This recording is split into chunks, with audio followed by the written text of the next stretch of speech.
Welcome to my channel. I'm Elizabeth Liz Muschett, and today it's the Astrology Star Sisters talking about astrology and tarot. And my star sisters and colleagues joining me today are Joy Vernon and Madam Simon. Welcome, both of you. How are you today? Awesome. Really great. Yeah. Yeah, and we're going to take the decans using astrology and tarot and kind of put a twist on it. We'll still be using the decans, but we're approaching in a new way. So welcome to our show, Astrology and Tarot Summer Solstice. And Joy Vernon is an astrologer, is a teacher of tarot and reads the tarot and a Reiki master, and her website is joyvernon.com. Madam Simon is an archetypal astrologer, tarot reader, and visionary artist, and her website is iconalchemy.com. And I'm an astrologer, author, and intuitive, and also read the tarot. And my website is alightpath.com. And here's a picture I took the other night with a bit of the Aurora Borealis. So I thought I'd use it for the summer solstice because it was just a few days ago. And we're going to talk about Cancer. And since Joy is a Cancer, I'll let her tell us about Cancer, if that's okay. Yeah, I have Cancer rising and Cancer moon. And so our modality, of course, is getting things started. Cardinal modality, initiate, create, begin. Cancer is ruled by the moon. And the element water brings out emotional, feeling, intuitive, reflective types of energies to that. And those are all good keywords for the moon itself, as well as for the water element. The mantra is I feel. And the keywords are nurturing, caring, family, mother, security, children, emotions, feelings, sensitive, warm, sentimental. I might add some things like there's a homebody aspect. There can be a strong healing aspect and a strong intuitive aspect with that Cancer energy as well. Caution, oversensitive, taking it all too personally, lack of boundaries, controlling, passive aggressive.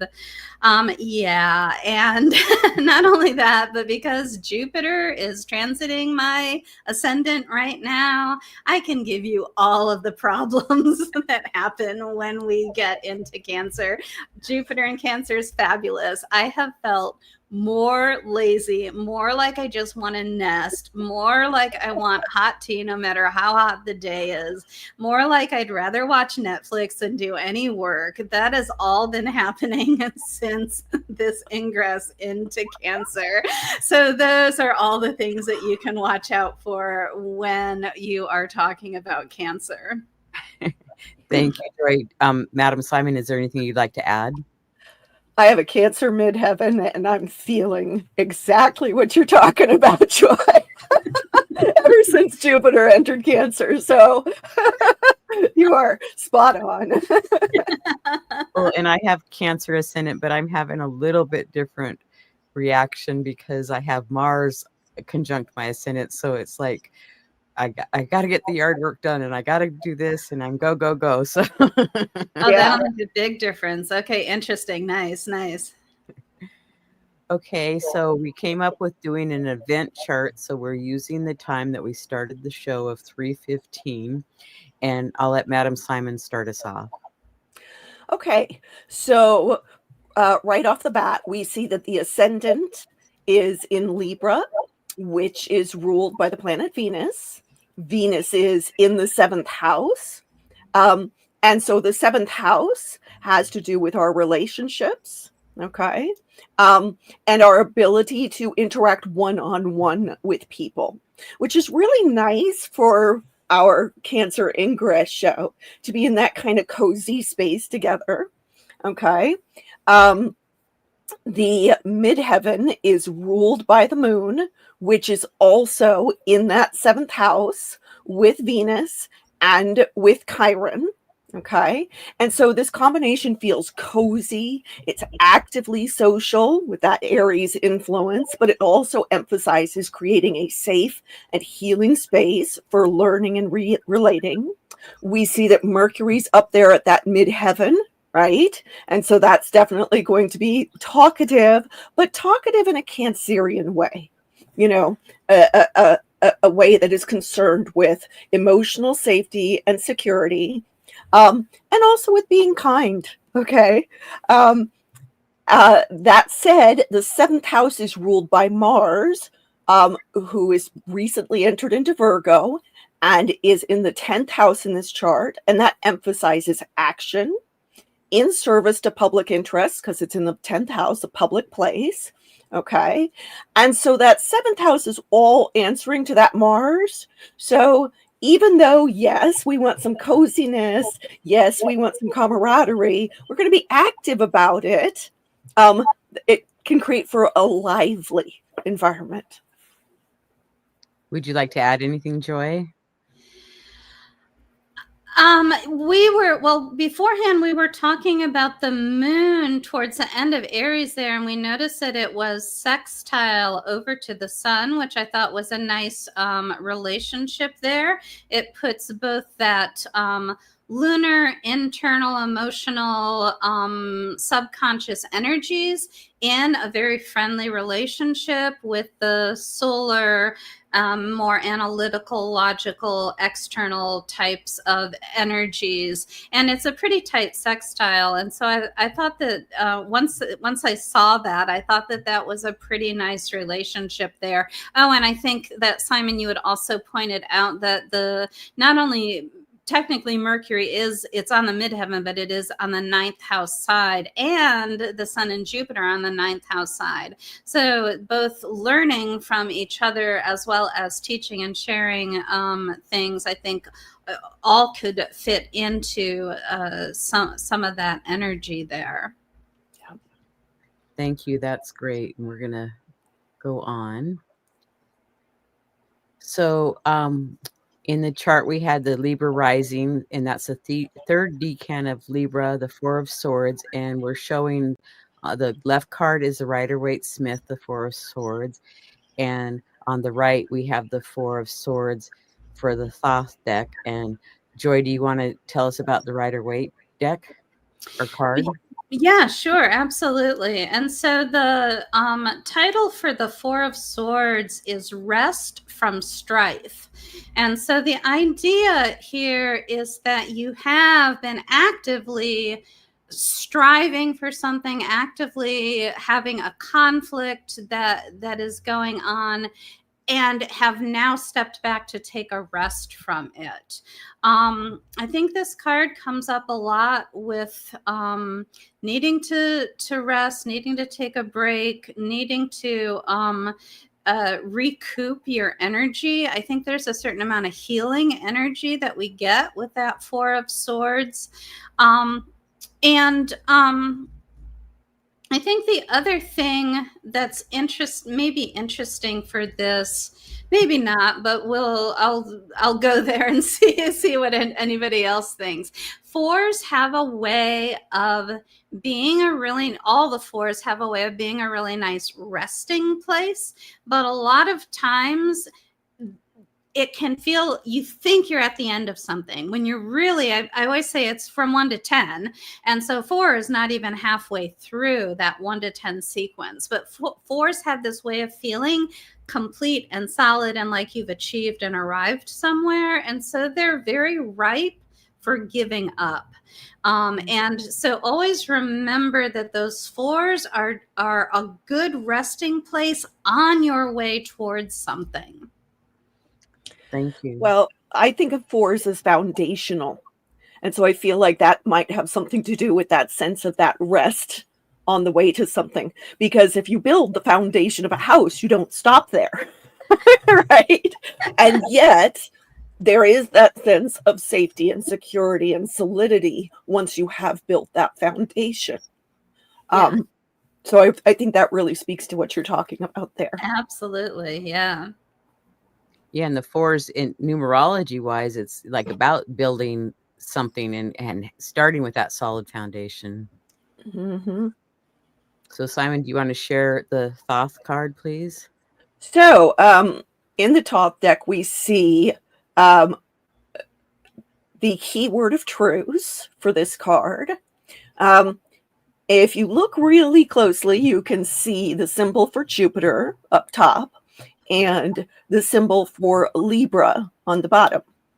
And so, you know, Libra, of course, very social sign, but also a sign that is concerned with fairness, with harmony, with balance. Okay. Jupiter, the greater benefic, governs our faith, not just religious or spiritual faith, though it does govern those things, but every bit as importantly, our faith that the sun will rise tomorrow, our faith that things will work out all right, that we are up to the tasks ahead of us. Okay. And so he governs optimism and hope. Okay. And so when we see Jupiter in this Libran space, then there is faith in the possibility of equality and fairness and balance and harmony. Okay. Note that this is not peace. This is truce. Okay. And when I think about this card, I often think of the Malcolm X quote, you know, no peace before justice, right? But having that faith in the possibility of those things can then allow for us to cease going at each other violently, and then now, how can we approach things in a state that is more equitable and more loving? And you see these four swords, note that they are equal in size and shape. Okay. And they meet together in the center of that rosette that represents love. Okay. And the green of that cross behind it's the cross of matter, but it's green, it's creative, it's vital. That's great. Thank you for sharing. Well, and the green can represent Venus, which rules Libra. So that also brings that element, that a nice element into, you know, one of the reasons this is one of the very nicest of the swords cards. Yes. Yes. Okay, now we're going to go on to the MC of the event chart, and the MC was in Cancer. The third decan of Cancer is the Four of Cups, and I'll let you start, Joy.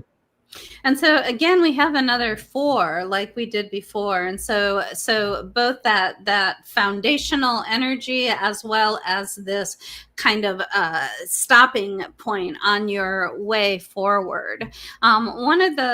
This is such a great card, and frequently it's associated with the story of Siddhartha, the Buddha who sat under the Bodhi tree and achieved enlightenment. And so that's a great story for this card. And I do think that sense of the rest and peace, even though that's not our keyword for this card or the previous card, I do think that can be relevant in part of the understanding of this card. Although the illustration itself, the way that guy's arms are crossed and his head is down does not feel meditative to me. I've got to admit he feels disgruntled, disillusioned. And I do think that a lot of people associate this card with kind of apathy or boredom or that disgruntled kind of nature. Another thing that's interesting with this card is always look in whatever deck you're using, whatever illustration is on this card, check where that the fourth cup is. Almost always the person can see, the character in the card can see the 3 cups, but the question is, can they see the 4th cup? Some decks they can, some decks it's hidden behind them and they can't. This guy, I believe, can see that card, although his eyes are his eyes are down. So whether or not he doesn't seem to be looking at it, but it is in his line of vision.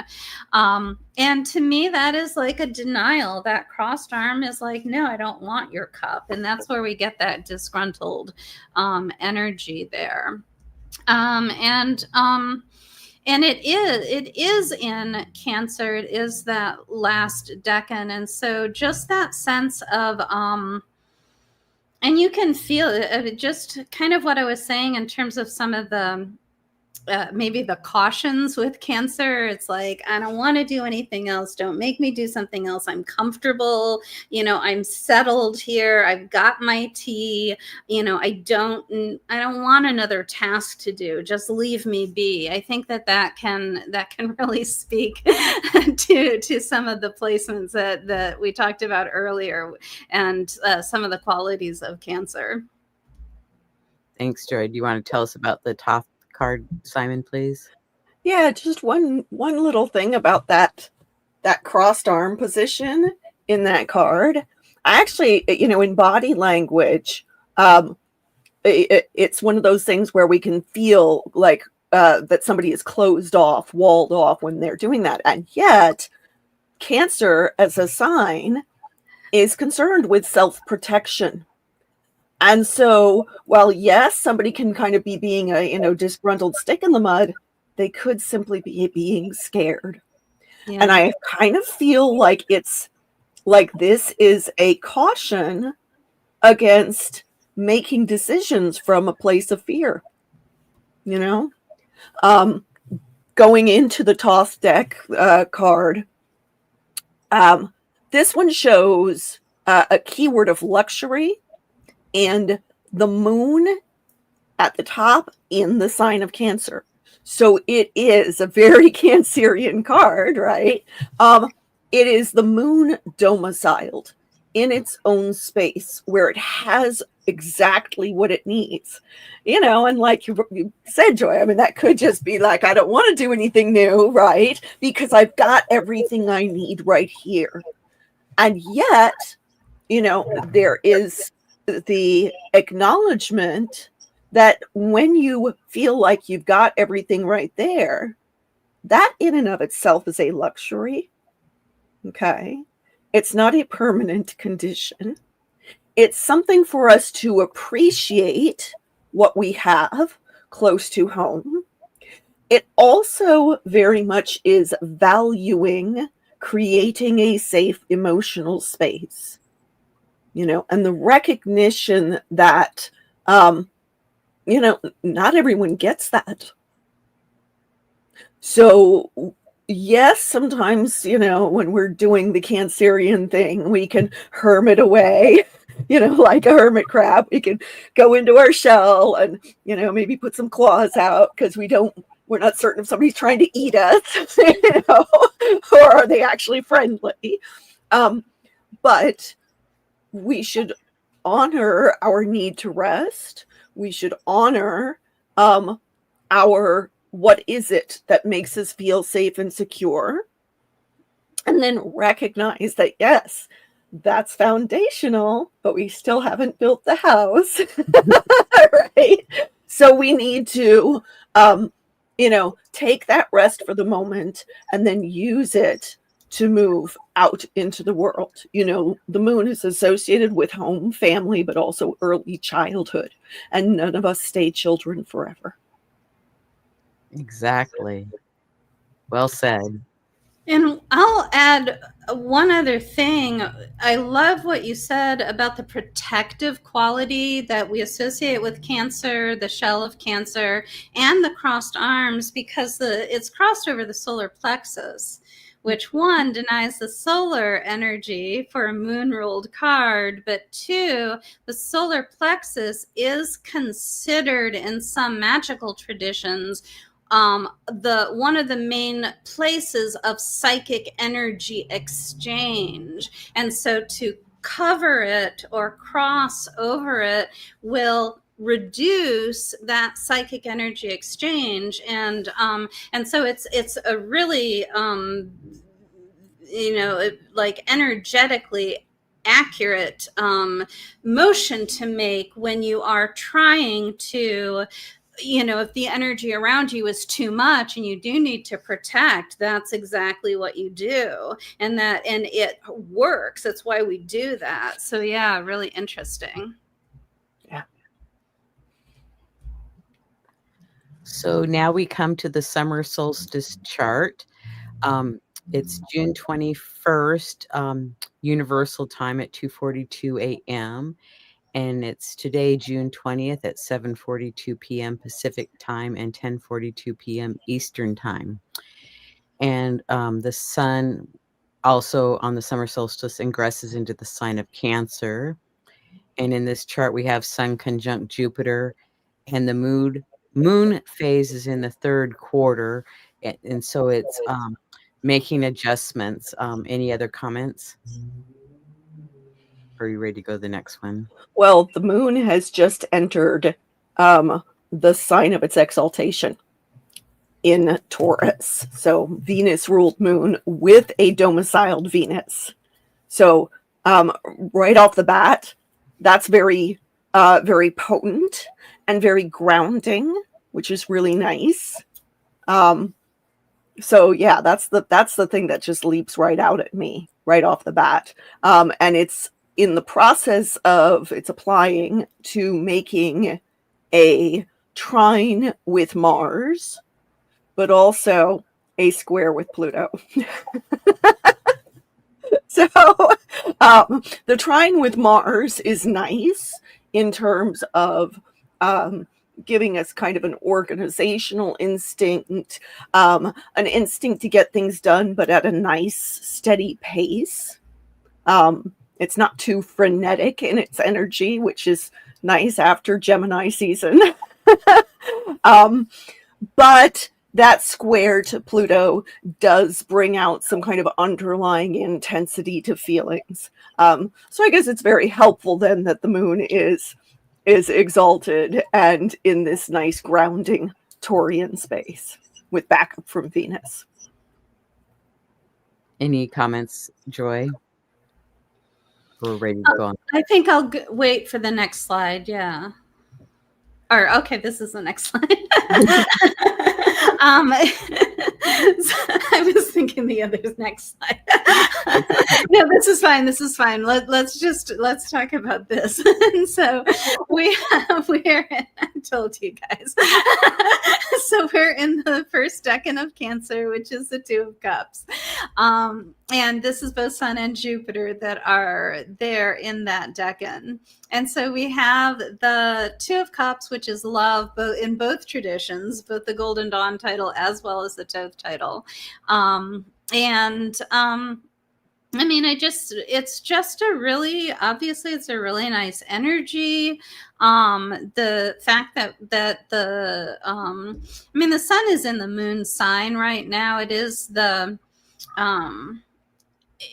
in some ways, this is the day of it's the longest day of the year. So the sun of the day of the sun's greatest power, but at the same time, it's the last day of its waxing power, and now it's entering into its waning power. And so the fact that this happens in the sign of the moon, and not like that Leo didn't end up here at this time, I think is just like very telling, very interesting.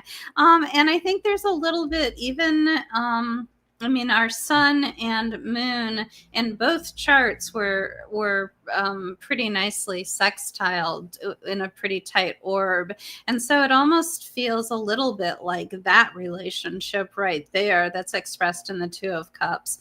Although certainly the conjunction with Jupiter could be represented here quite nicely as well, because Jupiter's happy here and exalted. So the moon is exalted and Jupiter is exalted. And so, yeah, I think the energy of this card is the esoteric symbols in here kind of belie on a practical level. When you're just doing readings for a client, you get the Two of Cups, fabulous, good relationships, happiness, healthy connections with others. That all works out in a real simple way. But some of the symbolism with the caduceus and the winged lion's head really talk about the deeper energetic connections and the spiritual opening and release and awakening that happens from really powerful partnerships and connections. So I think there's a lot here. Well, and to me, I always think of this card as that they have good communication too, because they're facing Nice. each other. And so, Simon? So, there's obviously some correlation here. We've got Venus in Cancer showing up for the Thoth version of the card. And Venus, governs love and beauty and pleasure and wealth and art and fashion and all the fun things in life. Okay. And we can look at her symbol. It sometimes can be considered to represent a hand mirror. Okay. And there are certainly those who would then consider that to mean that, oh, well, Venus is vain, looking at herself. But here's the thing, self-reflection is a huge part of how we're looking in the mirror and we see things about ourselves that are not just the surface. Okay. And so that gets into a couple of things. One, it gets into Venus's deeper meaning, which is related to value and values. What is your sense of self-worth? What are the values that you share with others that connect you to others? But also there is this need for self-reflection in order to faithfully reflect your partner. Okay. All of human interaction is a process of mirroring. Okay. There's, I heard at some point in time some rather disheartening pronouncement that 90% of human relationships are in fact our projections, our psychological projections. I was like, oh. But thinking about that, then, we can certainly say that how we approach a relationship with somebody else, if we're approaching it from a standpoint that is not engaged in self-reflection, then we are more likely to project a bunch of our own stuff onto somebody else without experiencing that a conscious understanding of that reflecting process. And so when you talk about like that sun moon sextile, Joy, and seeing that kind of reflected in here, there is a fairly consistent folkloric tradition where we see sun and moon are considered to have a relationship. Sometimes they are, lovers who are eternally separated. Okay. But, then the moon sometimes shows up rather pale and dim in the sun's place, We also see that in the science of moonlight. Moonlight is a reflection of the sun's light. And so I very much feel like this card speaks to valuing the safe space that Cancer desires to create, that the moon needs, a safe emotional space, valuing that and being willing to engage in that process of self-reflection in order to more faithfully reflect to our partners. Thank you. Okay, and then for the sign of Cancer, we have the major arcana card, the Chariot. Go ahead, Joy. And so the Chariot and different. I guess I'll say briefly that different people do assign different. There are many traditions for assigning cards to the astrological signs and planets, etc. And I follow the Golden Dawn tradition, and it's an esoterically based tradition that equates the sequence of the 22 major arcana cards with the 22 letters of the Hebrew alphabet. And I've got talks on it that I will go on for 2 hours on that topic. without a break. I think Simon has heard.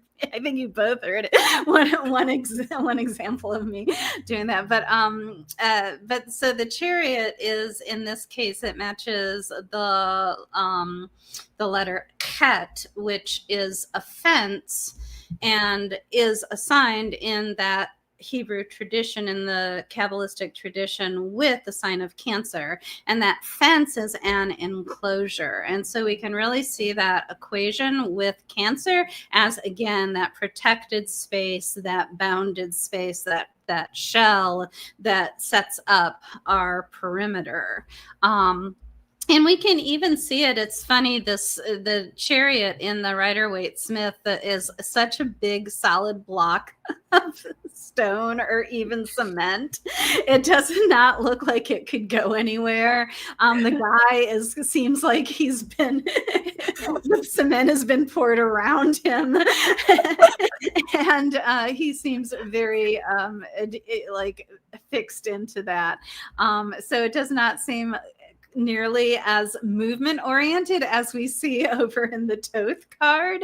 But at the same time, there is the Star Spangled Banner, the curtain over his head, and the star over in his crown, and the crescent moon symbols on his shoulders. And we really see the more of a perhaps a spiritual, a celestial type of movement, a celestial progression, a celestial cycle with the zodiac symbols on his belt, and so on.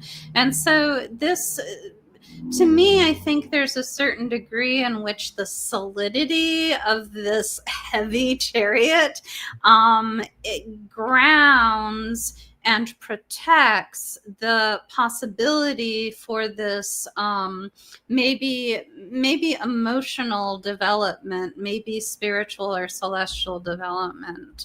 I guess I'll keep going, but I don't want to take up all the time, so I'll stop there. Go ahead, Simon. So I do think, piggybacking off of what Joy said, that the number of the chariot is 7. 7 is associated with magic. 7 is kind of that divine number associated with magic. And so I think that does speak to that notion of spiritual motion as opposed to physical motion. In the Thoth deck, we've got that Hebrew letter showing there, okay, and we've got the symbol for Cancer, which is mirrored on the knight's helmet with the crab that is up there, okay, and he is very thoroughly armored, super safe and secure in his golden armor. And you see, his chariot, yes, there's these kind of concentric circles that give an impression of motion, but the chariot itself is not yet moving. Again, this speaks to a spiritual motion, okay? There is this vortex of energy that he's holding in his lap. He seems to be in a meditative state, okay? And we've got these 4 chimeric figures in front. These are representatives of 4 elements, 4 directions, the 4 archangels, if you lean that way, the 4 guardians of the watchtowers, if you lean the other way. Okay. And so there is a sense then that the journey that the chariot is about to embark on is one that will affect all levels of life. Okay. That it will require engagement on all levels. The physical, the mental, the emotional, the spiritual. Okay. And that vortex of energy, he's sitting there and he's in this meditative state because he's actually preparing for his journey. He is doing that centered meditation, but also the assessment of like, okay, you know, how am I going to work on all of these levels? Are there any things I've forgotten that I need to address? Okay. It is the internal preparation that must be done if we are to, in fact, harness the power of that 7. Okay. If we're going to work that big magic, if we're going to do the things that are going to really matter in our life, we have to spend some time again internally. That self-reflection that I was talking about in the previous card. You know, that maxim over the you know, at the Oracle of Delphi, know thyself. Know thyself. I love that. And as I was looking at this, you know, I've always noticed, of course, and it's just kind of a common thing with this deck, the 4 cherubim they're all swapped around, like when you've got the head and the body and the feet, and you've got those sliders where you can mix them all up, and that's kind of what's happened here. But I've never really paid too much attention to why that might be. I just kind of noticed it. And the thing that occurs to me is that sometimes we're grounded in one place that is our place of protection, but the spiritual and emotional development that we're talking about, the spiritual and cosmic or celestial movement that we're talking about, is morphing us at these higher levels, even while our feet stay grounded in this originating foundational place. And so that's just a new thought to me. And I think that that's something too, maybe I can explore more. I do think it's really nice, the circle that he's holding there, I usually hear called the Grail. And so the idea of our Venus cup, which is such simple love in the previous card, now becomes this archetype of love, the Grail, the search for the feminine itself, the internal expression, the idealized expression of feminine energy, of love energy. So kind of nice to see these back to back. Yeah, I appreciate that additional commentary and insight regarding the cherubim. We see that kind of flipping, where we've got kind of they've traded. In this case, they've traded the upper half and the lower half. They're mixed and matched. So we've actually got, you know, the bull on one side, but the bull's feet are on the other side, right? Yeah. And the way I understand it is that that is referring to the alchemical process of trying to engage in a unification of opposites. We see it in multiple other cards in this deck, where in some cases it's that symbols for the signs have their color switched. Okay. And it is specifically in order to unify opposites. And I very much think of it in terms of unifying sign polarities. So in this case, it would be the polarity of Cancer to Capricorn. Okay.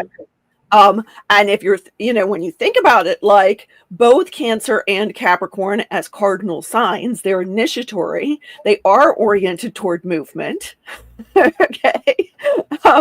You know, Capricorn being the earthy one, it's like, okay, we want to be grounded. Oh, but wait, the archetype is one of climbing. And Cancer is contained, but the archetype moves side to side.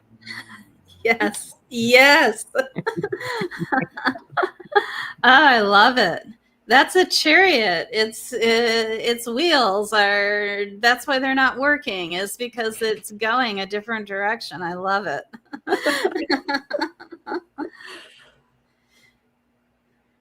Okay, then we're going to start with some of the aspects on the summer solstice chart. Jupiter and Sun are square Saturn and Neptune. Mars is square Uranus, and Mars is sextile Jupiter. Who would like to start? Well, I'll jump in because this is what I thought was the next slide like 20 minutes ago. So,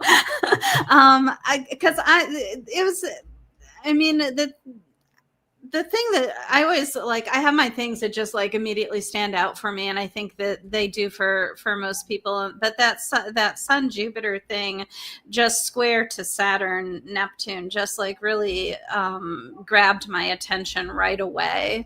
And both Saturn and Neptune are currently in Aries, although they'll retrograde out yet again later on this fall. But that, I mean, we're talking about all of these energies at cardinal points. I mean, the Saturn Neptune at the 0 degrees of the chart, and the Sun Jupiter there at the summer solstice point, and the squares. Interesting that we had all these 4s, because squares are foundational, and to me they have I think of them as kind of a headbutting energy, because they're trying to work against each other, but the energy can hold something in place where you just can't make any kind of progress, any advancement. The locked horn type of archetype is what comes to mind for me. And curiously, I think this is interesting. I often think of Neptune, of course, as having that meditative quality. Now, it was so pronounced during its long foray through Pisces, and as soon as it moved into Aries, that changed. The energy changed quite a bit.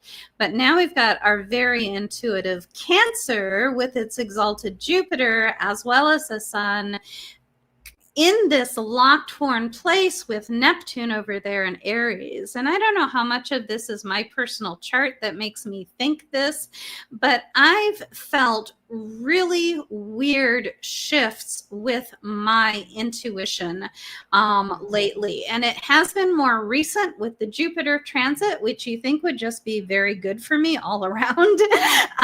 It wasn't, because Neptune moved into Aries back in March, and that was awesome. There was very good. My intuition was more outgoing in Aries, and more in alignment with my Sun, and just like my normal kind of personality. I didn't have to like sit back and meditate in order to say something. It just brought it forward in a really nice way. But maybe the Saturn moving in, maybe some of this Jupiter thing, and I'm trying to not just make it personal, but use that as an example and try to generalize from this.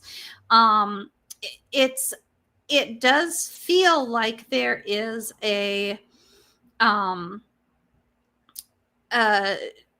exploration of intuition and the Cancerian healing, and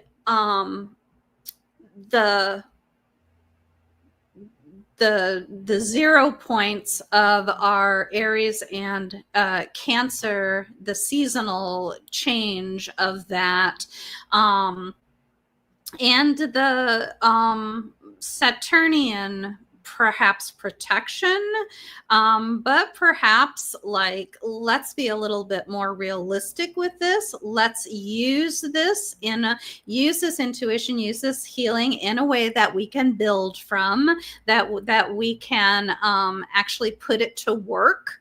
Some things like that. So I'm not sure that there's like an actual delineation that I have in mind, but those are the ideas that I have and the feelings that I'm getting around this. Well, and this is the first square with Saturn and Jupiter, because they were conjunct in December of 2020 at 0 degrees Aquarius, and now they're at their first quarter square. Third quarter. Or okay. Oh, sorry. First quarter, you're right. First quarter, but it's the third in the series. Right. Sorry. Well, and lots of times that third square is like the one that's really the most active, because to me, I feel like the first time or the second hit, it's like it's preparing you, but that third one is pretty strong. Simon? Yeah. Okay. That is an interesting juxtaposition of that first quarter square, but it's the third in the series of the first quarter square. So it's, a first quarter square is that first challenge from the conjunction. And so it still is in that kind of building sense. And yet, because it's the third in that series, it's bringing that crisis energy to completion. I've said before, I repeat myself often, but Jupiter, Saturn hard aspects, I call no gift without a curse. Okay. And I have Jupiter and Saturn in hard aspect in my chart, opposition, not square. But when you've got that combination, you've got things that look great until you start to examine them. Or you've got things that look terrible until you start to examine them. Joy, you talked a little bit about that, the self-protective quality of Cancer, right? That shell is Saturnian. Okay? Saturn governs hard things like shells, governs our skin, governs our bones, our structure. I do find it really interesting that we've got, that Saturn-Neptune combination going on there, because it is such an astrological paradox. It is being reinforced by that square with Jupiter that then says, we have to consider both the hard and the soft. We have to, be willing to engage with the real world, and at the same time recognize that there are things that we have no logical grasp of. Okay. I do find it interesting, that we've got that Mars-Uranus square still going on. It's separating now, so it's no longer as intense. But since Mars is governing that Saturn and Neptune, then there is a sense of, with that Mars-Uranus square, the desire for action, but the desire for action that is liberating. The willingness to shake things up. The willingness to get unsettled, even as here we are with the sun moving into this sign that just wants to stay cozy. But then there's something about that, the Mars is sextile this Jupiter Sun combination. Okay. Both Mars and Saturn are considered malefics. Jupiter is considered a benefic. But as somebody with massive malefic rulers in my own chart, I have sympathy for the malefics. Okay. They are considered malefic because they do things in ways that are extreme. Okay. That humans can find uncomfortable, a bit over the top. Mars, Jupiter can be thoroughly over the top. But it's sextile, so it's a supportive over-the-topness. Okay. And so I think one of the things about this is that, yes, we can simultaneously want to get moving because initiatory energy, right? And yet that Cancerian sun, that Cancerian Jupiter are like, hold on, take a load off. And so I feel like some of our impetus toward movement, our desire for freedom, and our desire to suss out what the heck is going on with that Saturn Neptune requires the willingness to do a bit of crab-like movement, to hang out for a little while in our safe space, and then maybe move a little sideways and check out things from that view, and maybe a little sideways over here and check out things from that view, before we can actually really get going with the movement of Cancer season. That makes sense. Any other comments, Joy? Yeah, I mean that's a lot to think about, and I love this Mars energy, and especially just like by coincidence that our start time had that moon in Aries, and here this Mars is ruling our Saturn Neptune conjunction and sextile to our Sun Jupiter, and not only is the Saturn Neptune and Sun Jupiter in the cardinal signs, but they're in the cardinal decans of those signs. And so there's so much like rebirth and so much new energy and that excitement of a new journey. And Mars definitely like has clear ideas about what the goal should be for that. And that's maybe some of the Virgoan influence, as well as the friendly motivation that it's handing over to that Sun Jupiter. So it which makes a lot of sense to me personally, just in terms of what I'm going through with these transits. It's just like I am feeling like all of this new birth energy, and what can I be doing, and what are my new goals, and what are my new objectives. And so I'm kind of, this is a kind of invigorating and exciting chart for me in that sense. Yeah. And you said about rebirth or a birth kind of experience, going back to the moon that rules this Cancer Sun and Jupiter. That moon square Pluto that is actually quite literally can be described as a birth experience. I come from the archetypal school of astrology, and one of the things that gets brought up in that are the perinatal matrices, which we correspond to the outer planets. And Pluto is that like final do or die kind of push before birth.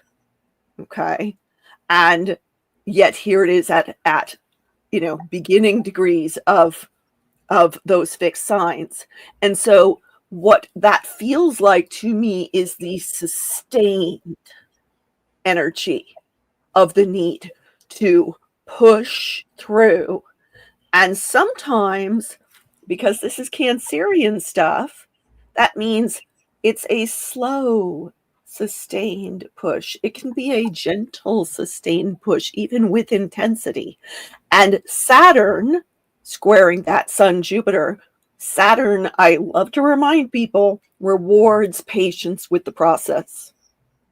The Saturnian does not demand that you make great leaps forward all at once. The Saturnian process is I show up every day, each day, a little bit by bit, and I fine tune, I adjust, I do those things that I need to do. And it works actually, interestingly, very well with that Mars in Virgo, even though they're at this kind of quincunx relationship to each other in the chart. This is the thing that they have in common. This desire to work at things bit by bit, and fine tune and adjust. Well, in our Astrology Tarot, with using the decans, it's like had a rebirth, and we've added a new person. So it's like a whole new show in a way, even though it's like we're not leaving the other one behind, but we're just building on it. So great example. I love it. Yeah. So here, Joy was very helpful in scanning the cards today and adding the slides, so I'm really appreciative of that. And Simon helped with the slides also and edited it and everything. So we have Jupiter square Saturn, and I'll let Joy take us through this slide. Yeah, and so I just wanted to simplify. And so I pulled the card for Jupiter, which is the Wheel of Fortune, and the card for Saturn, which is the World. The relationship between them was the square, and that is ruled by Mars. Mars is the Tower. I decided what to do was, since I am not actually holding actual cards, I'm like, oh, I can just make it smaller to show that it's an aspect. And I'm like, cool, computers are fun. And so we've got Jupiter square to the World, or the Wheel of Fortune square, Wheel of Fortune Tower, World, Jupiter square, Saturn. And it's always fun to kind of explore it from the tarot point of view, because it will be a little bit different. The World is an extremely positive card, and Saturn doesn't always get that grace. But at the same time, and there are, in many ways, there are better cards to represent Saturn, but this is the way it works in that esoteric tradition. And so the idea of completion, attainment, those are still good Saturnian things. You built it, you finished it, you got it done. Saturn loves that. Saturn's very happy with that.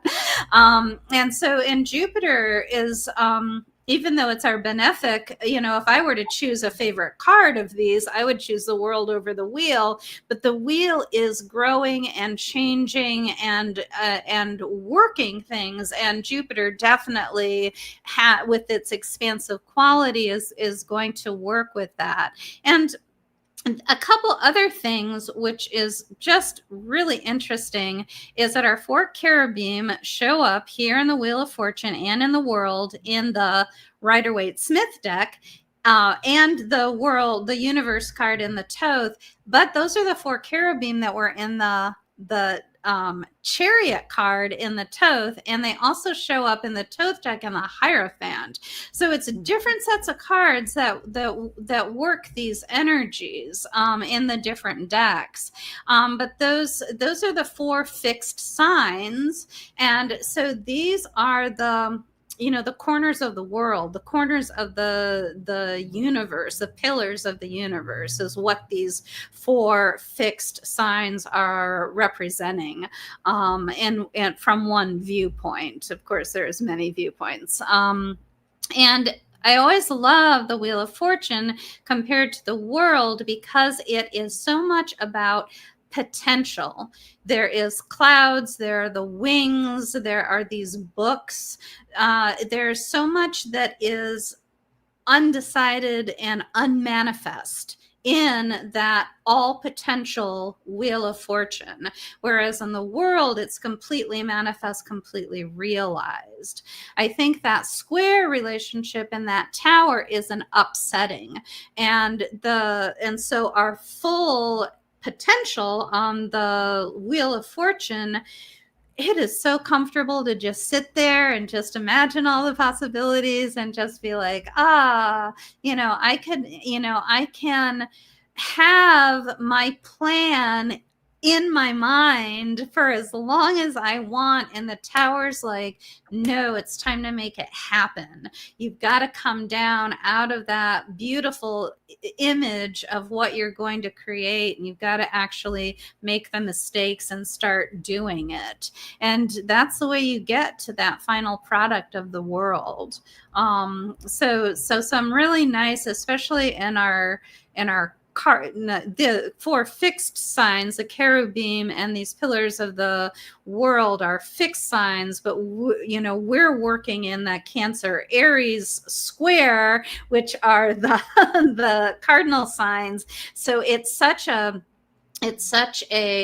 cardinal initiation arriving into this fixed completion. So do you have anything to comment, Simon? Well,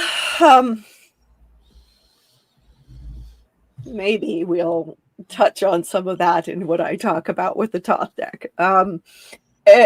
So in the Thoth deck, the wheel, we see there's these three figures that are associated with it. Okay. We've got the Sphinx on top, which can be wisdom, can also be mystery. Okay. We've got the monkey that's trying to climb up, maybe get into the Sphinx's position. Okay. The monkey mind, our chattering mind. Okay. And then we've got the crocodile, the lizard brain, trying to drag us down. Okay. Note it says fortune here. Not good fortune, not bad fortune, fortune. Okay. The wheel is always turning. The wheel of our lives is always turning. And we have good fortune at one point in time and maybe bad fortune at another point in time. Okay. We do not stay in the Sphinx's position at all times, nor in the monkey's position, nor in the crocodile's position. Okay. And when the wheel is turning, it is very easy for us to feel buffeted about by fate. Okay. But this card shows a method to not feel like you're getting flipped about so much. And that is to go to the center of the wheel and watch it turn around you. Okay.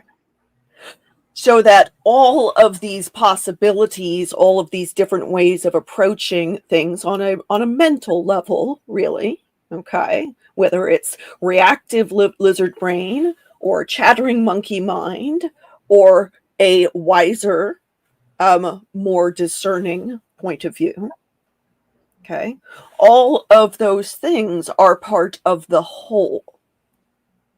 And if we get still and calm and centered within ourselves, then all that stuff going around us is not such a big deal. It's fortune, neither good nor bad. Okay. So then we've got our tower, our Mars influence, okay?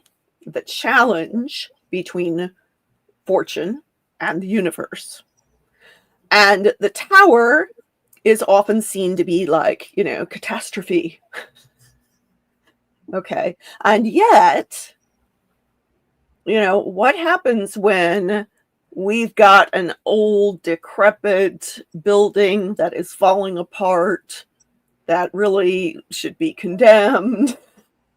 Okay. That is not actually a good or comfortable or safe space to be in. And yet we've identified it as like, well, this is what's familiar, and therefore I'm going to stay in it. Okay. So there's actually this contrast between the fixed and the cardinal here, because what is foundational and what is stable is fixed. And now here comes that Mars doing this big push to like, nope, we're going to disrupt that. Okay. And so every time I see the tower, first of all, the tower typically, while we can certainly see it sometimes as, external disruptions, like, I lost my job, or I lost my wife, or I lost my dog. Okay. A big old country song. Okay. The tower is a country song. Oh my God. I will never see it the same way again. I love it. Yeah. Typically, tower events do their deepest work not on that external level. They're actually about a radical shift in our perceptions that changes our relationship to what we thought was permanent. Okay? And what I like to remind people of is that when you knock over the tower, guess what? You can sweep away the rubble, and now you got a nice, new, clean space to build. Okay. Also, very Mars. Okay. Destruction in order to take action. Okay. So then we've got the universe, that Saturnian end to the major arcana, the end of a cycle. We see this sort of celestial maiden dancing with the serpent of wisdom and regeneration, okay, under the all-seeing eye, and within this circle of the cherubim, okay, those four directions. Also, we could take them to mean the four royal stars, right? Which are associated with the fixed signs.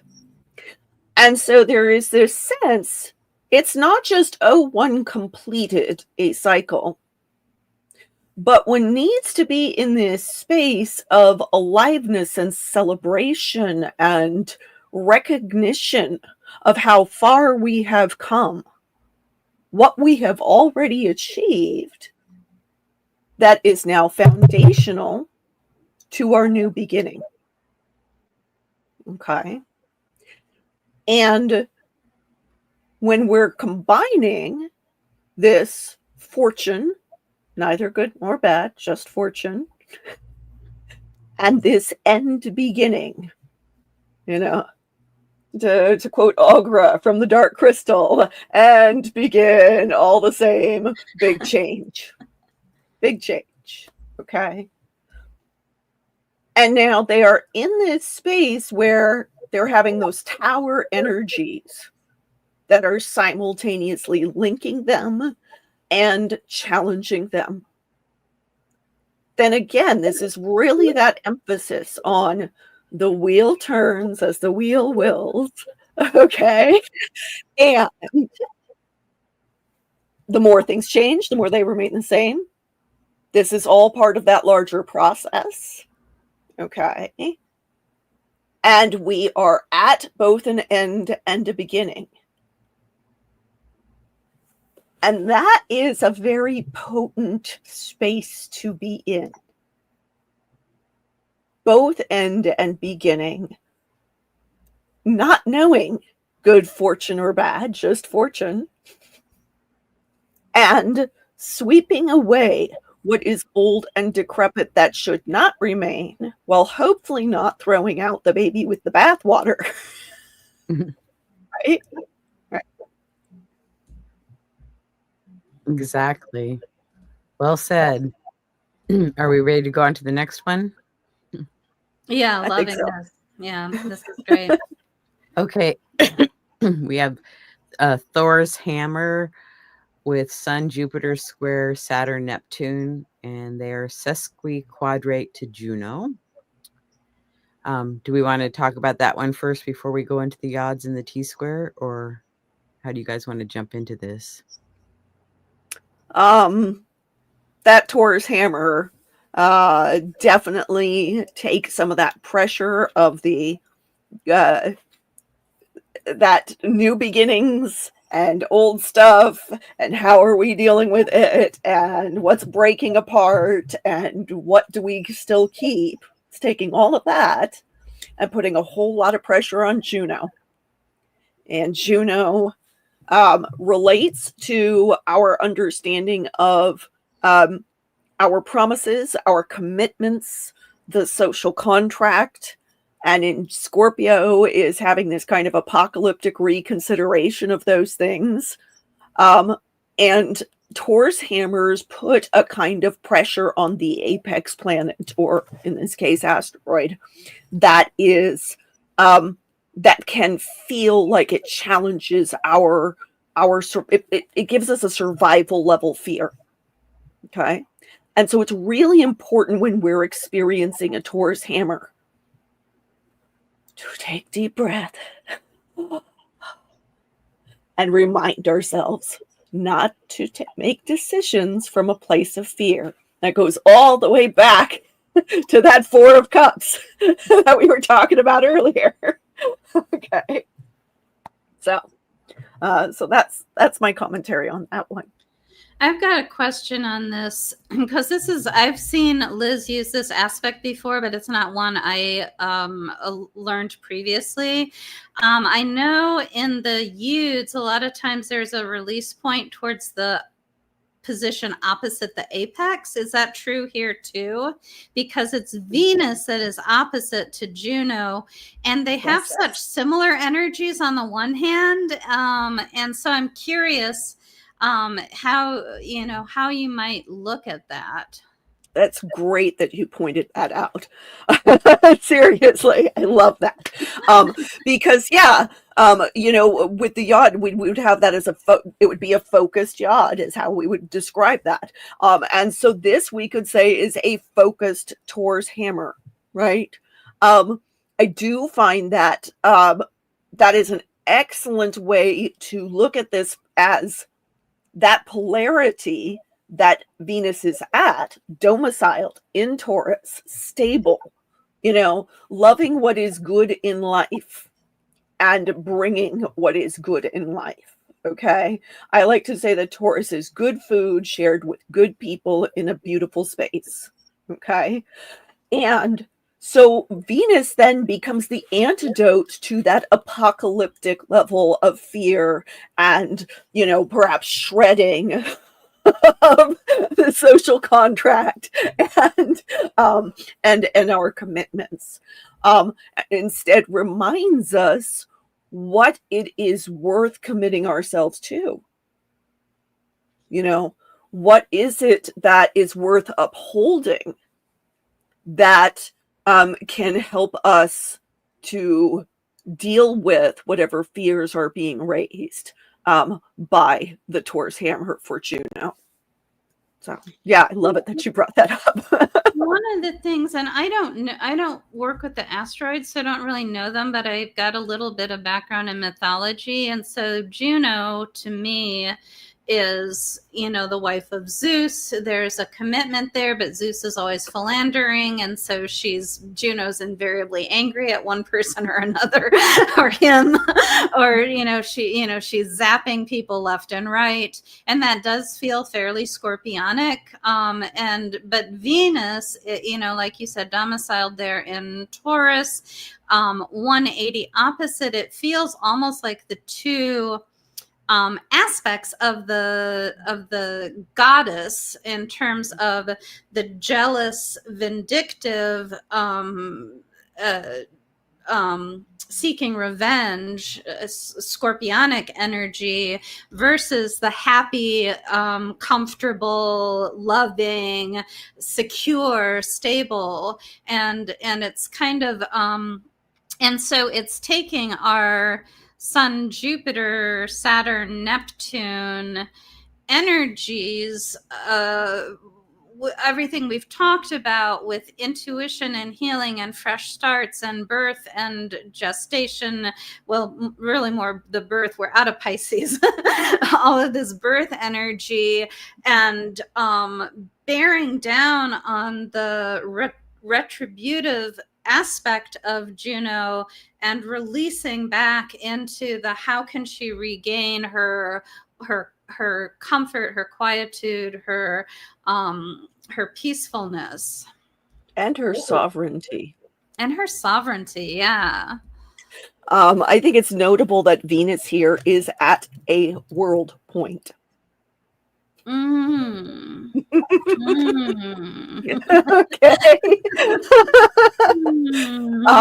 So we're looking at at goddess energy that is then having an impact with regard to what are our agreements, what are our the ways in which we are willing to make compromises, but then also how do we feel empowered in order to address these larger energies that are big world-changing, life-changing kinds of energies.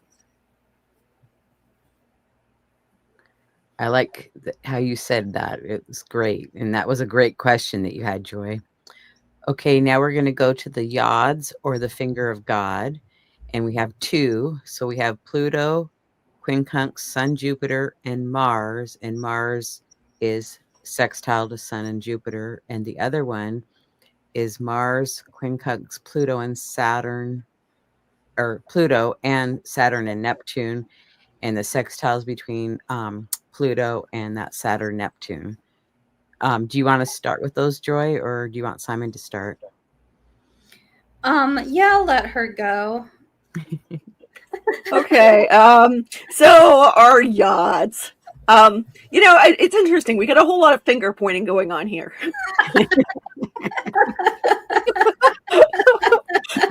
And one of those fingers points at Mars with big forces, mind you, big outer planet forces, big generational forces, points at Mars and says, act. Get it done, and get it done perfectly. And at the same time, then Mars and Jupiter and the Sun are pointing back at Pluto. Transform society. Transform what we know about our own knowledge. Transform how we think as a group. Okay. So this is really interesting, this balance between the personal and the transcendental within these two.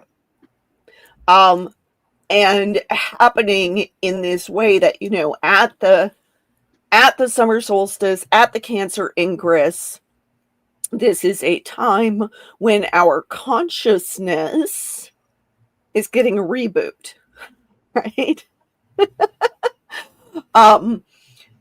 It's a reboot that is at the, in the northern hemisphere at the height of growth, in the southern hemisphere at the height of winter. Okay. For those of us in the northern hemisphere, the sun is now moving into the darker half of the year. It's at this culmination point of brightness. Okay. And moving into the darker half of the year means moving into a more internal space, which then, in combination with that Mars, that Mars that is feeling the pressure of these societal forces, these transcendental planets, these generational cycles, is turning back around with our consciousness and our faith to then say to Pluto, we need to make change. And the fact that both of these yods have bases that are tied by that square. They're connected by that square.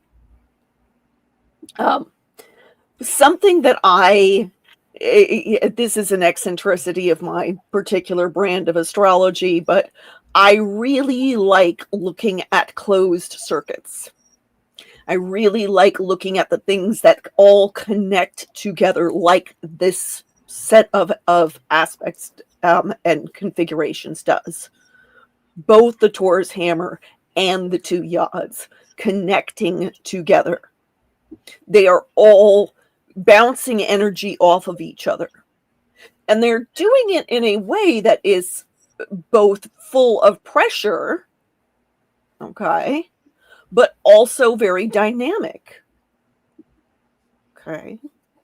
And so what I want us all to consider as we, move ahead with this Cancer season, ingress charts are kind of predictive for the season, right? Predictive for the next few months. I want us to consider that where we feel potentially stuck or uncertain, where we are, I'm under all this pressure, that there are places where we can potentially release some of that pressure, both with our polarity point, like Joy was talking about with that Venus, but also recognizing that our individual actions have an impact on the larger whole. And that when we feel like we are, you know, in the grip of like big, powerful stuff outside of ourselves that we don't know how to handle, one of the things we can go back to is, where is that sun? That sun is in Cancer. And one of the things about Cancer is that, yes, it can certainly be self-protective, but it is also about family and your close circles of friends, your family of the heart. Okay? It is about the closest layers of community and creating the safe space that community gathers in. Okay? You know, where do people like to gather? In the kitchen. Right? Which is very Cancerian. Okay? So when you don't know what to do, you know, have dinner with your friends or your neighbors. Go feed some homeless folks. Okay? Do the things that are nurturing and nourishing for community. And then your personal stuff that Mars that's feeling so much pressure to act is now acting within a context that in turn says, how do we change our society for the better so that we're not all feeling this intense pressure? That's my 2 cents. Great advice. Okay, so we have a T-square with Pallas Athena square Uranus, and Uranus is square Mars. And that Pallas Athena would be the release point of that Mars yod. So, Joy, do you want to start in on the T-square?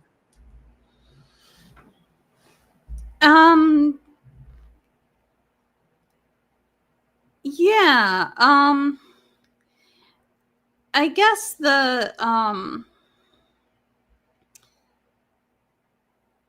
I mean, you guys know I don't really work with the Oh yeah, the asteroids. I forgot. With the asteroids, but I know my mythology. I know who Pallas Athena is, so I'm just gonna like make something up based on that and hope that I'm close. But I mean, Athena's wisdom, and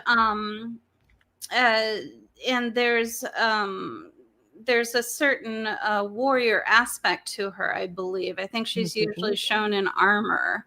And so that aligns with some of our Mars energy. And we are looking at an out of sign opposition. She is not in Pisces. She's back over there in Aquarius. So maybe kind of dragging her out of the idealism of what am I fighting for, and the maybe shifting her out of her wisdom into her fighting aspect. Like trying to pull her forward, which would take her into Pisces for an actual opposition. And so that would be a sense of taking a wisdom character and putting them into a very that mutable, no sure footing, moving. Pisces to me is such I always do this every time I think of Pisces. It puts me into the Pisces mindset. It's just like you're floating, you don't have any firm footing, and so like she knows everything. Her wisdom tells her all that Aquarian stuff that she needs to know, but to really engage with this Mars, she has to come out of what she knows. And then that's at this headbutting thing with Uranus, which wants to upset everybody's apple cart, right? And that's in that it's in Taurus still, but it's on its way towards Gemini. It's a tighter aspect, but it is still out of sign to Mars. Mars to me, I guess Mars is my foundation because I'm like, I know Mars. So that one's a good one. I work with Mars all the time. And and so it's like Mars is leading this charge to shift these things. I think those T squares, again, they get stuck in and usually I'm like, oh, it's a mutable T square, it's a fixed T square or whatever, but this isn't quite one of those. It's got two fixed placements and one mutable. And so even though normally I see that as such a doubling down and kind of digging your heels in, Mars is just, like I said, leading that charge to move forward and to take that risk and be flexible, which the fixed signs are not. and so yeah, I guess that's how I'm seeing that. I'd like to hear from somebody that knows what Pallas Athena actually is, I guess. Well, Pallas relates to our strategic thinking and our planning. Okay. And note that, like Juno, she is retrograde. She is reconsidering her plans within the context of what we know on a societal level. Okay. And so she's also separating from the T square because she's in that retrograde state. But, you know, she's also, here she is, you know, in a fixed mental place, being challenged by these other two. You know, when Mars was in Leo, and therefore more tightly aspected, and it would be a true fixed T square, you know, then there was that drive to express our opposition to the status quo with regard to our planning and our strategic thinking. Okay. And Iran is there to, you know, throw some fuel on the fire and disrupt the status quo. But now, you know, Pallas is reconsidering that. And I think some of that has to do with kind of the, you know, the disruption in world events, and a sense of, you know, okay, we know that there's things that we don't like that may have been occurring, but now we're reconsidering how are we addressing those? How are we combating those? Do we engage on that combative martial level in the first place, or on that combative Pallas Athena level, you know, who sprang fully armored from her father's head, okay, which from means, Jupiter, among other things, from Jupiter's head, who's our planet of the day. Yeah, exactly. You know, so here we have this emphasized Jupiter, and Pallas, who is his daughter, but note, you know, she came out of a splitting headache.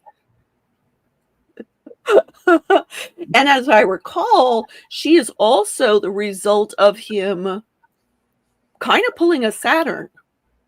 And I think he swallowed, I don't remember, he swallowed her mother, or if he swallowed something that ends up resulting in her being born from his head.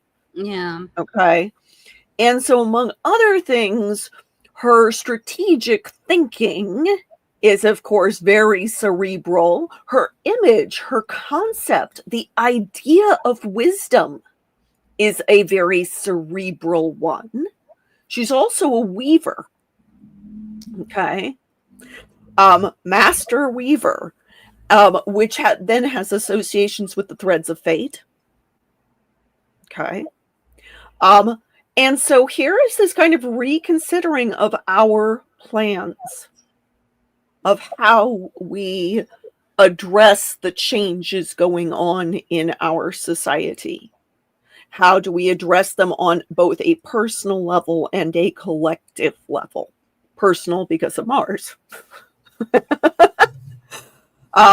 Yeah, this one is an interesting one since it's not a true, fixed T-square. I feel like now that Mars is separating from the T-square, but also so is Athena, Pallas Athena, it makes for a very interesting dynamic. And again, it puts a lot of emphasis on Mars. There's a super amount of emphasis on Mars in this chart. I mean, Juno's ruled by Mars, classically speaking, and both that Saturn and Neptune ruled by Mars, answering to Mars. So, yeah. Thank you for that. Okay, now we're going to look at the cards for the Thor's hammer. So we have Sun, Jupiter, Saturn, Neptune, Juno. And so I was at first I was like, oh, I can't do cards. There are no cards for Pallas Athena and for Juno, and I'm not going to do anything. And I was like, oh, well, I mean, first of all, I can make something up if I wanted to. But then I was like, actually, Juno is in a lot of tarot decks.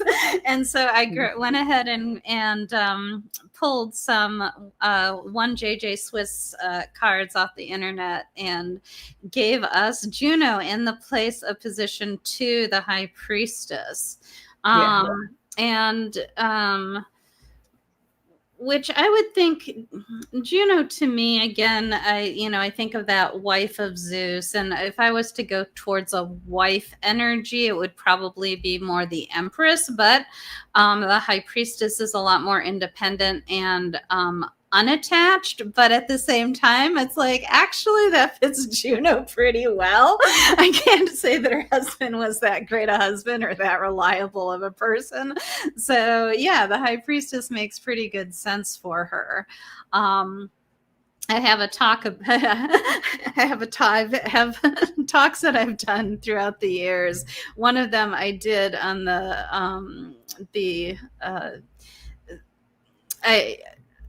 I can't think of the title of it. It was cute, but at any rate, the High Priestess turns out to be the most what transit do I have that is like taking all my words away from me? I thought I was over this.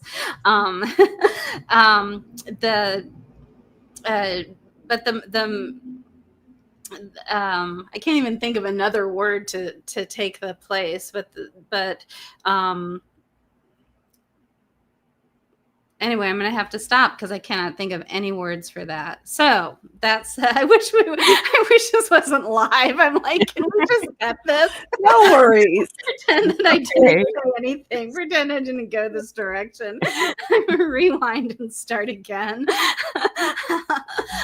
So anyway, so there's Juno in position 2, the High Priestess. And so, yeah, and Neptune, we haven't talked about Neptune because I didn't want to add too many cards earlier, but Neptune is a hanged man. And so, and the sun is the sun. That's one of the few logical ones, which is appropriate for solar energy. And so the sun in the Wheel of Fortune is our sun and Jupiter, and then Saturn, Neptune. And I guess trying to look at this from a tarot point of view, and keep in mind that the High Priestess in the tarot is the moon. It is Luna. So the sun is the sun. That is the logical. The moon reflects away. So she is not the moon card, but she is the High Priestess card. So Luna is the High Priestess, not the moon card. And so we've got that sun in this relationship to a tarot card that's more associated with the moon. And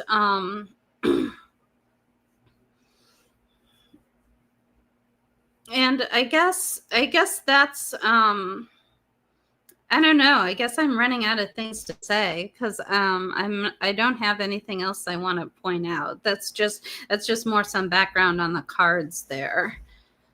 Well, I Right. do find that interesting that, like, you know, that this particular aspect configuration, when you're looking for a Juno card and you get that High Priestess, that it does speak back to the lunar nature of where the sun is right now. Okay. Or will be in a few hours for us. And also, you know, speaking about Juno as priestess, you know, I mentioned the word sovereignty in connection with Juno.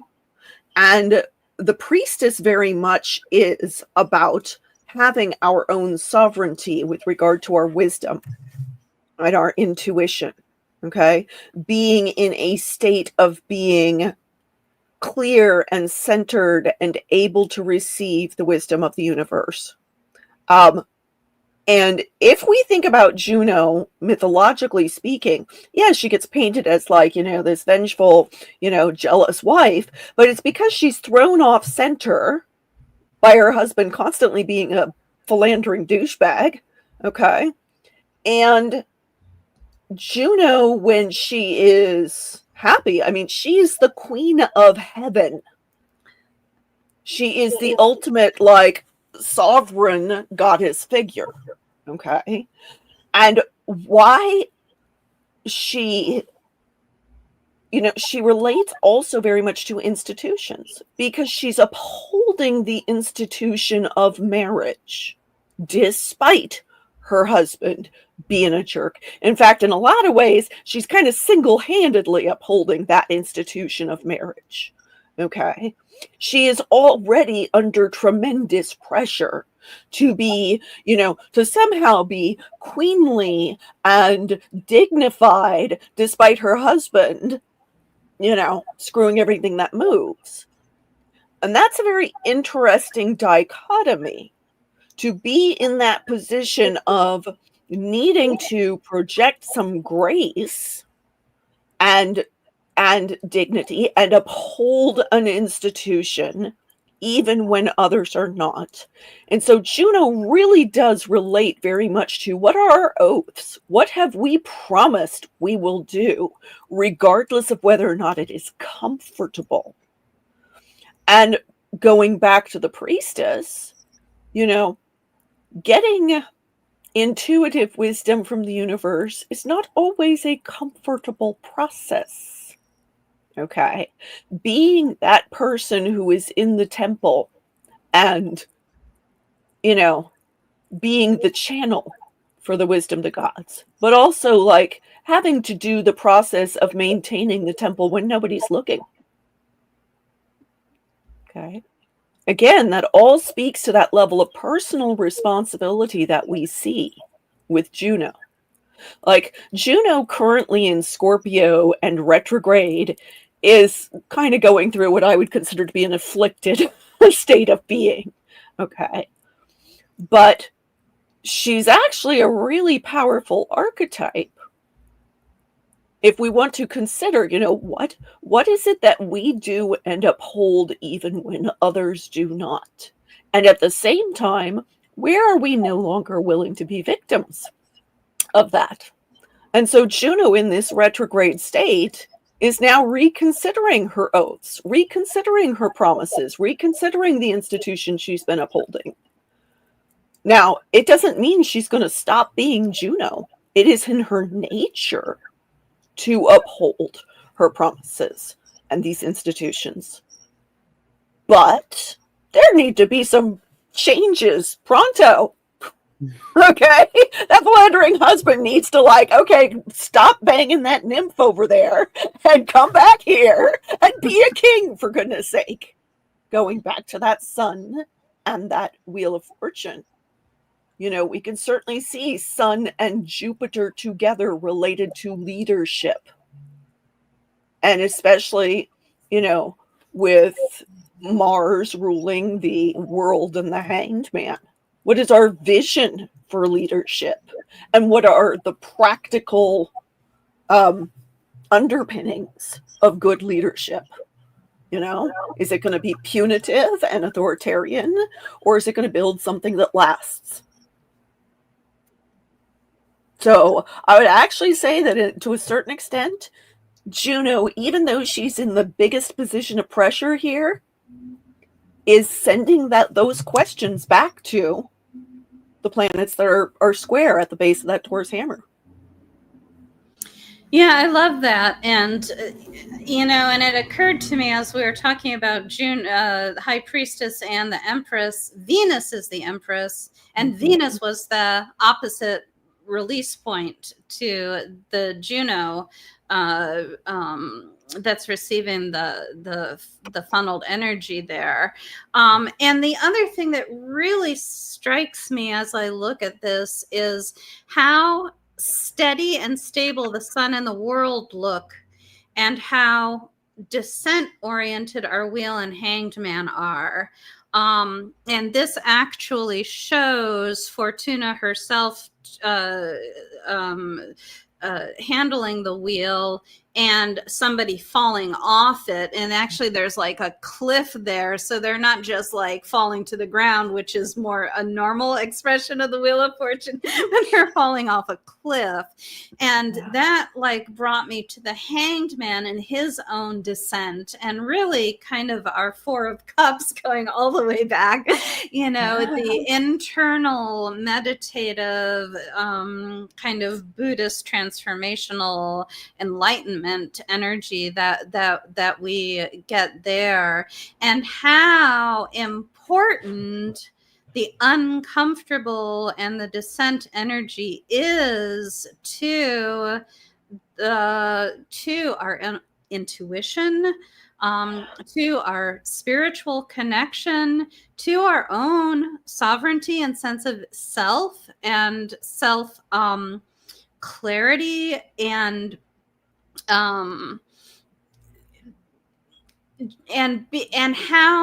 how those difficult times and the challenges of Juno and her husband, how they make her who she is, and the choices that she makes, and she chooses, you can't control what happens. You can control how you react to it, right? So you can't control the wheel and the hanged man falling down, but you can control how you react to it. And she is that embodiment of that. Like you said, I honor my oaths, and I represent my own independence and my own self awareness. So really, actually, yeah, she might be standing alone over there with all of this energy bearing down on her, but she can take it. She really can. And I think some of that descent energy even resonates out into the scorpionic energy of where she's positioned right now. So really interesting stuff. That's great. I love all this that you guys are sharing. It's wonderful. Okay, then we have a grand water trine between the North Node, Saturn and Neptune, in Mercury and Juno. So, Joy, do you want to talk about that? Yes, I would, because I have a grand water trine, so I don't know all about these. And so we've got that North Node there at 22 Pisces. We've got Mercury at 21, almost 22 there of Cancer. And then our beloved Juno that we've spent so much time with today over at 17 of Scorpio. And those grand water trines, one of the key words I said for the cautions of Cancer was laziness, but that's also a keyword and caution for the trine energy. Trines are very easy. Trines are governed by Jupiter. And one of the things about the ease of that grand water trine is that things are so easy and so smooth and so in the flow that it is easy to not feel the need to act, which Mars keeps coming up, and he's even highlighted yet again in this chart for something different, and not take those actions, and not take the actions, just kind of let things revolve around you, which could be like being in that hub of the wheel and very focused, or it can lead to that some of that lethargy and apathy, again going back to some Four of Cups keywords. I think it's interesting that North Node, and kind of that direction, and it's a Piscean direction, that we're headed, that Mercury, communication in Cancer will be an emotional communication, and our Juno, who in Scorpio was still embodying a little bit of that retributive energy. I think that gives the spread out quality of these trines always, to me, gives perspective.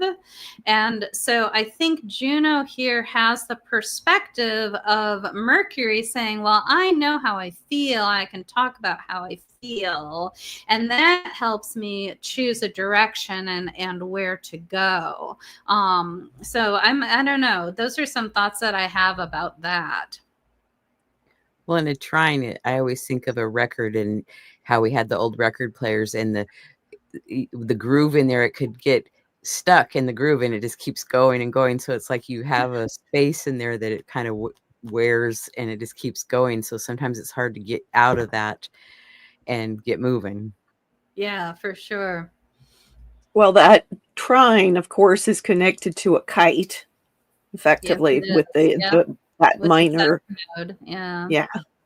And that then, the South Node in Virgo, among other things, I associate it with the need to let go of the need to be perfect. And so, yes, we can get stuck in a groove. Yes, we can have our heads, particularly with Mercury, kind of going around and around in that circle. Yes, we can, maybe get a little bit lazy, a little bit complacent about some things. But that South Node in Virgo underlies that with a habit of falling back into critical thoughts and feelings, critical ways of behaving, the tendency to be nitpicky and perfectionist. And it's all well and good to say what we don't like about a situation, but allowing that to get us stuck there is not going to be helpful. And so there is a need to release some of that. I think that going alongside the other minor trine that we see that is associated with that's got Sun and Juno at the apex, and then this trine between the Moon and Mars, then becomes some of our answer to that. That Jupiter, classically speaking, rules that North Node. Okay. And so there can be this emphasis on being conscious with our faith, conscious with our optimism, conscious with our hope.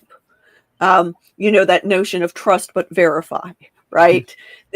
We are going to proceed, North Node, with a sense of hope for good possibilities despite the challenges and despite our own potential tendencies to get stuck in a rut.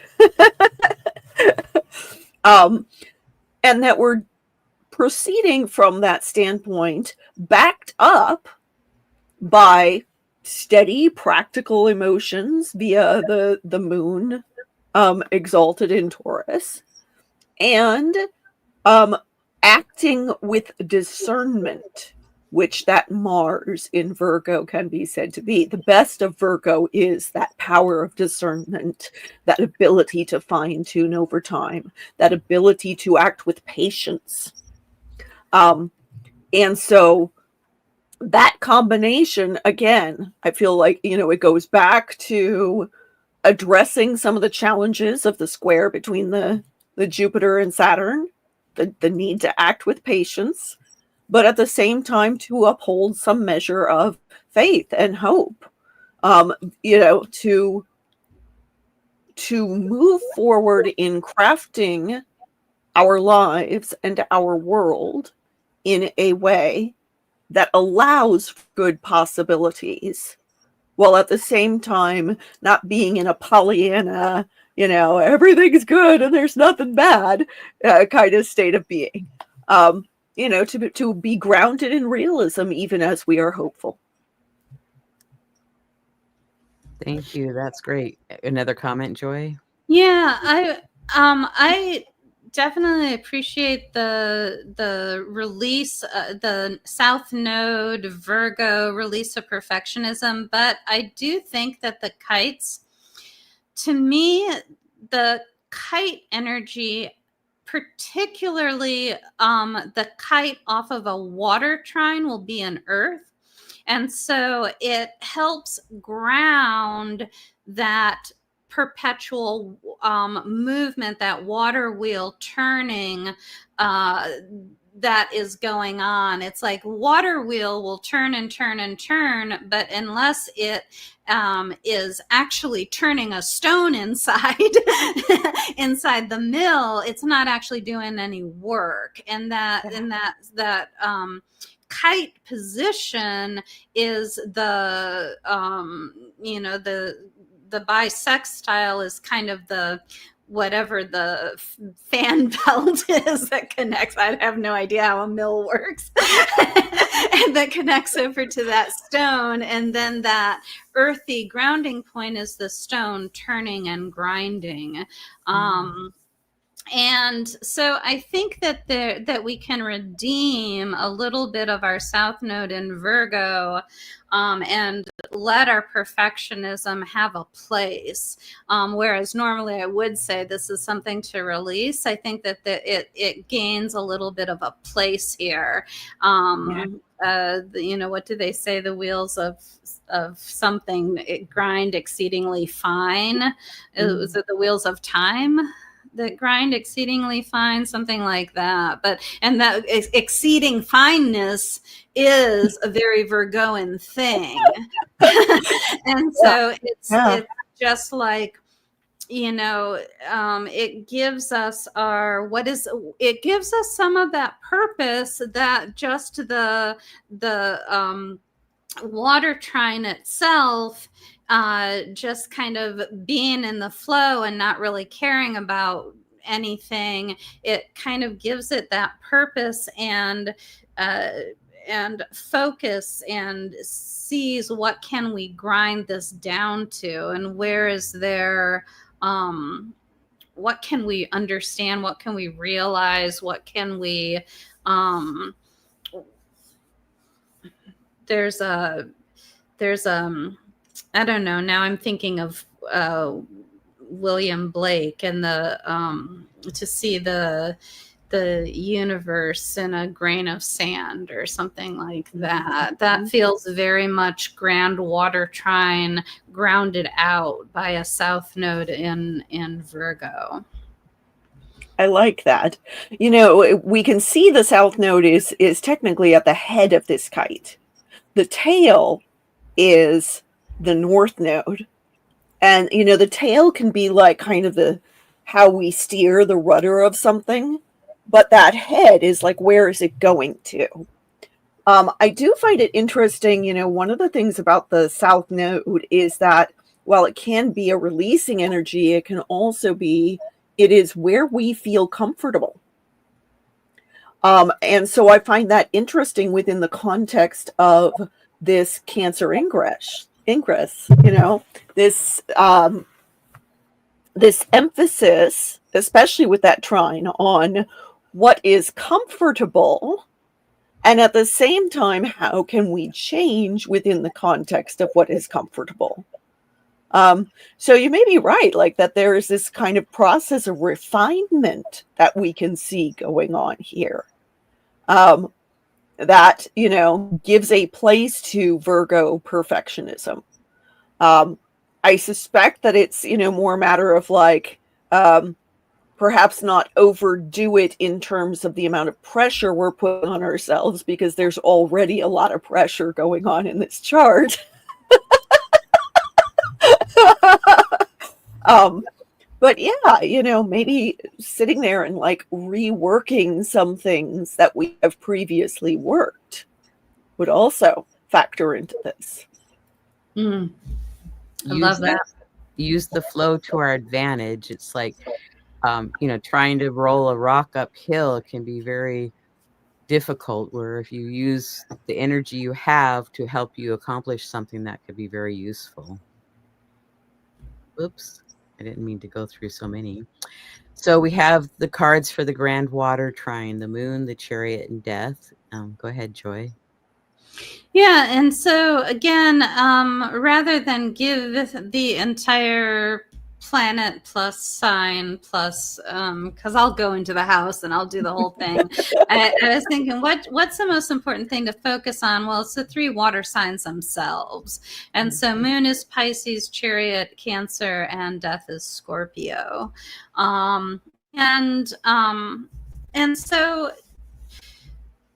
there is water across these. There's a pool in the Moon, and there's a river that extends behind the Chariot, and that river flows into and through that Death card.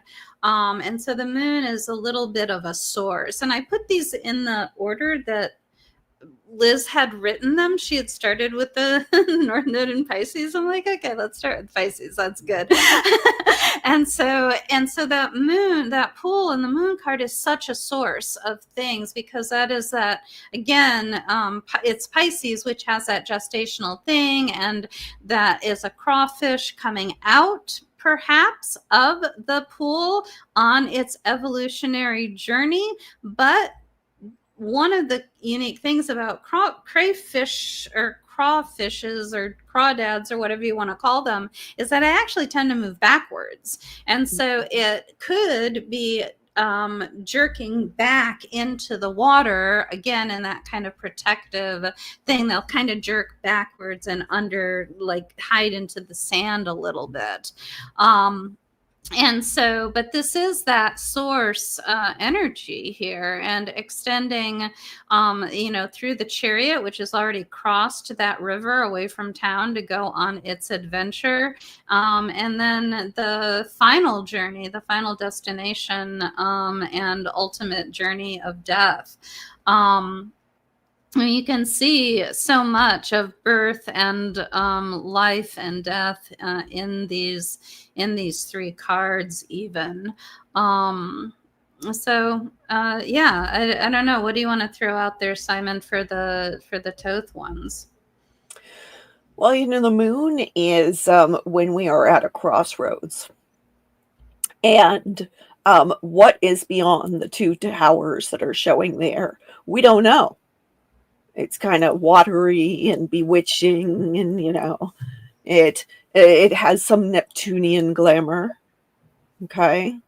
But it also has the potential for deception, for delusion. Note at the bottom of the Moon card in the Thoth deck, we see Khepera, the lowly dung beetle, pushing the disk of the sun up toward the dawn. Okay. And so it's definitely its darkest before the dawn is a phrase that we can use here. There's also the need for caution. This is not, we don't go straight through that crossroads just without paying attention, right? We need to pay attention to the moment, pay attention to what's going on around us, and not get led down the garden path by somebody who may or may not have our best interests at heart.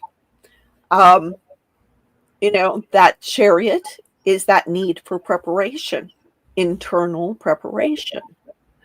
And death is transformation, big scorpionic energy.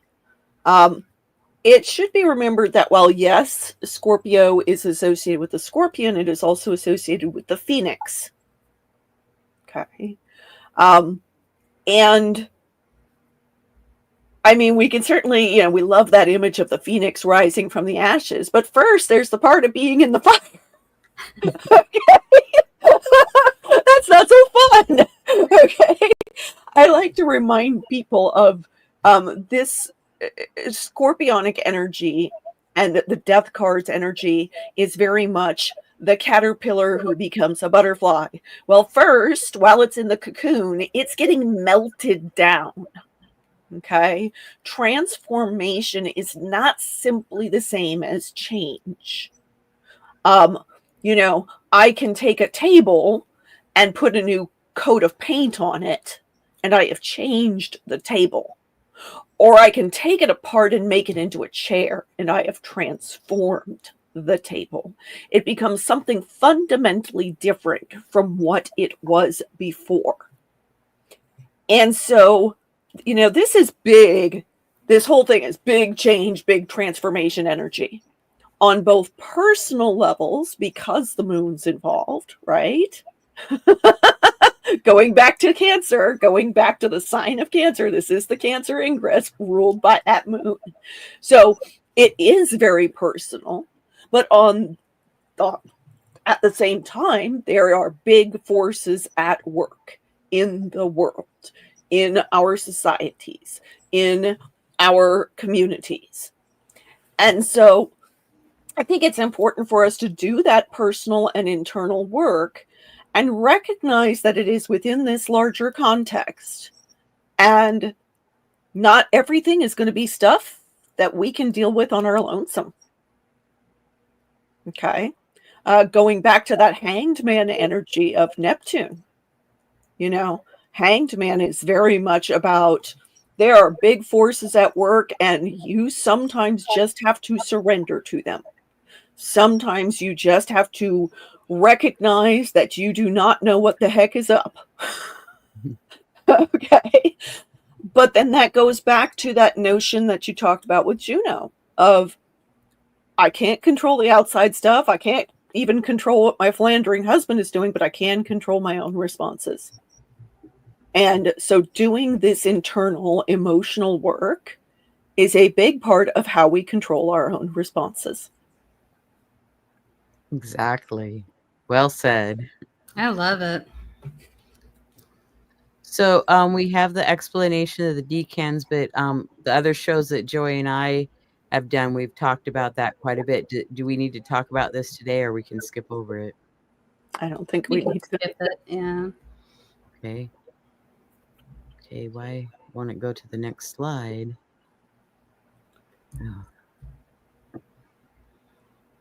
Oh. For some reason, I can't go to any more slides. Oh, wow.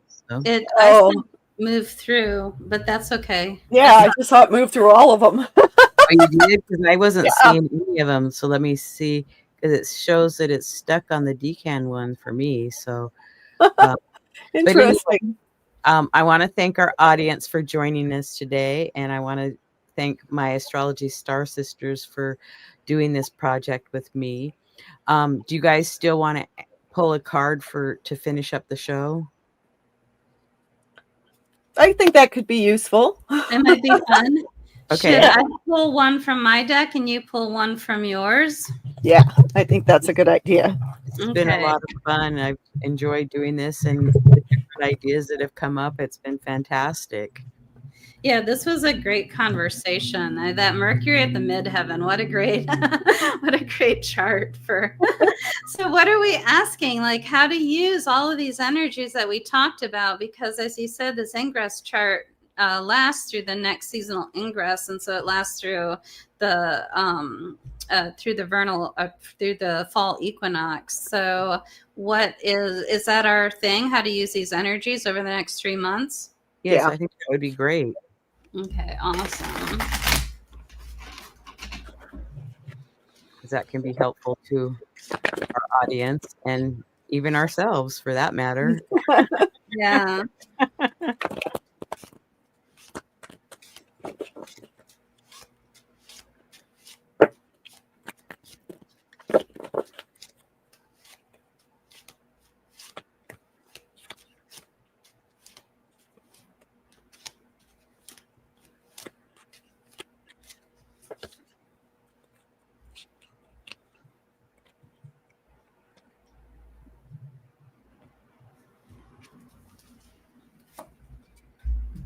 Very nice.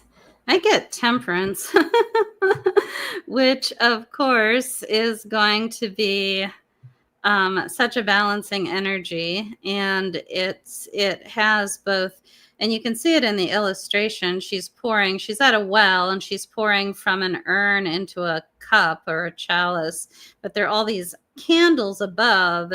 And Temperance often has that combination of watery and fiery energies. And we can even kind of, in an abstract way, we can see that in the sun and moon energies that came forward for us. But the other thing it's interesting because it seems like recent clients have been getting this card a lot. But the other thing that this can be symbolic of is, again, esoterically, the holy guardian angel, or your spiritual guidance, your spiritual connection, and knowing that intuition, which is so Cancerian and so grand water trinity, even though this is technically a fire card, this is Sagittarius, that intuition really is a valuable thing for us to use and to listen to, and to let us and to guide us through Wheel of Fortune up and down types of experiences.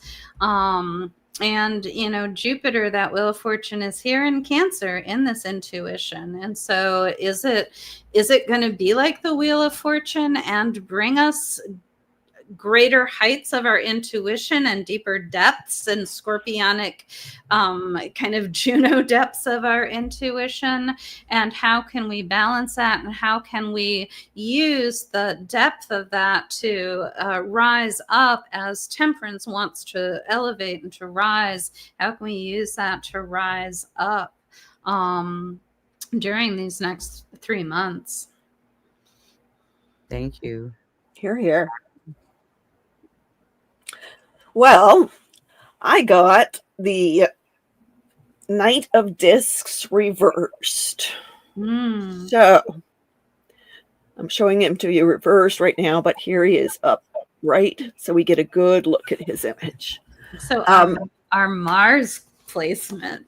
Oh, heck yeah. So it's interesting because we see this knight who has come home from the war. He's all in his armor. He's got a flail in one hand and a shield in the other. He is on his war horse.